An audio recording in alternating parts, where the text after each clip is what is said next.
On how to transform children into, and actually how to inspire them to stand into their greatness. At your ages, there isn't anything you don't already know. You know right from wrong, you know what you should be doing, and even at home you know what you should be doing, but not all the time do we do that, or do you do that? So the purpose of the Nurtured Heart is to inspire kids to really become who they want, who they know that they are. You see, so lots of things are in the way. So this is the guy. This is the guy, little Kendies. That's a new word, little Kendies. All right, this is the guy who authored this approach, and it's all over the world. He's been on CNN. He's written many books. So we are really privileged and honored. That is the right word. That he would take his time, change his schedule. Literally change his schedule to come and spend the day with us. So, and at no cost. I mean, we're not paying him to do this at all. He's just so in love. Well, he's a great humanitarian. He's a great, generous man. But also because there's a spark. Hi. Yeah, hello. Yeah, you can hang right here now. Nobody, who are your children?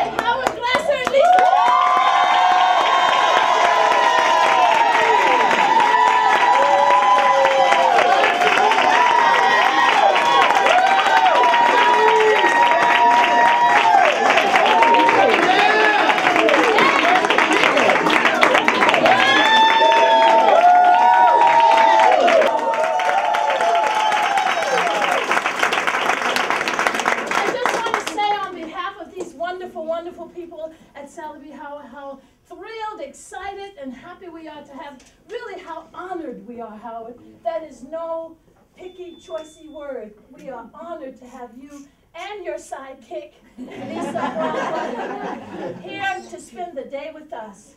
This is one of the best days in the life of this school, to have a person who is such a huge person in the spirit and in fact.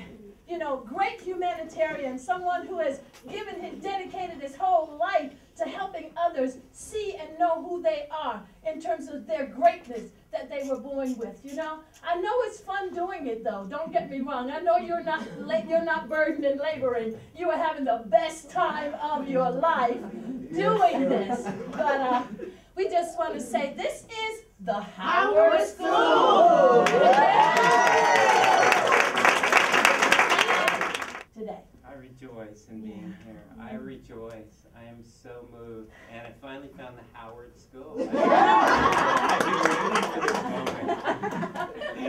I finally found a place where Howard belongs. Yeah. And this is Lisa Bravo. The magnificence of the teaching staff and the magnificence of what you've created in the school culture has just made me cry over and over again. So, you know, you sent me your tears. So thank you so much as a starter, and I hope I warm your hearts with what I have to say. Yay. I've been exploring this realm of radical appreciation for almost 20 years, but it was only about 5 years ago that something sparked in me and I started using the word greatness. And the first time I sat across from a child and looked in their eyes and I said, here's the greatness I see in you, and I started kind of calling them out, confronting them in this absurd but interesting way, I saw them light up. And it was almost as if I was just speaking to their soul. And they were hearing something that they had signed up for once upon a time, but they never, we get to this planet and we have amnesia. You know, we get downloads of other software that says we're not great. It's all over the place. And just telling a child, here's the greatness I see in you, it just awakens that. So how can we awaken that? I used to have a complicated way of looking at things. I'm so glad that time is over. You know, I used to like an analytic stuff and, you know, like academic mumbo-jumbo, and now I like simplicity. It's so much more real to me, and it helps me explain things better. And I think we need comments that have great impact. We have not had that in the world. You know, so what I'm saying so far is it's our emotions, our reactions, our involvement, our energies that are the prize. And kids have an uncanny way of knowing where the prize is, where more is. Don't we all? So the nurture art approach is really a way to create that fun. It's a way to create that profound level of inner strength. Kind of to download the software, so to speak, of believing in oneself, of awakening to one's greatness. So there are three aspects of this approach I want to call your attention to.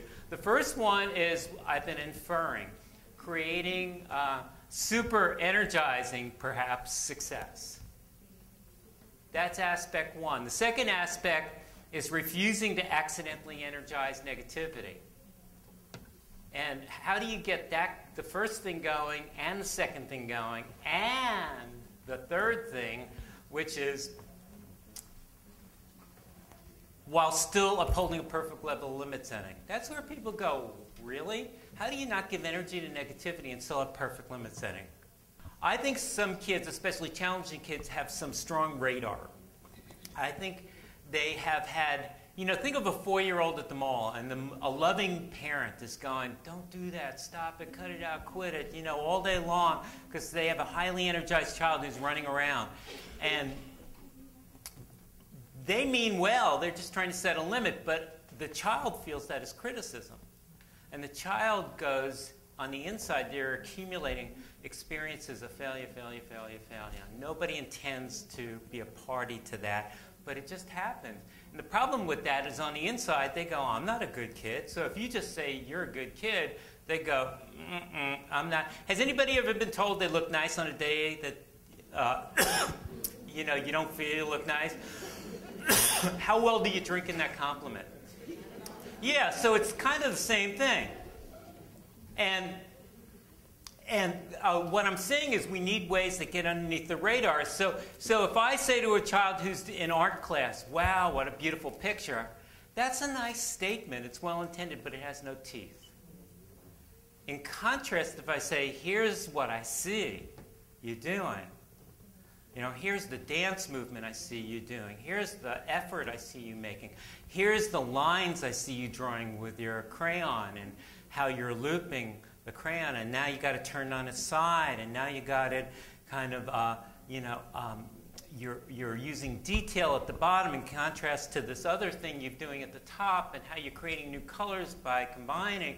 You know, then the child goes, oh, wow, I'm really seen. And it begins them going, oh, I don't have to go to trouble of acting out to be seen. And it begins helping them feel noticed and valued and meaningful. It's a beginning. And it's a very valuable tool. that I use with all children. I said gang kids because I wanted to get your attention. It is my go-to beginning technique with gang kids. Thank you, everybody.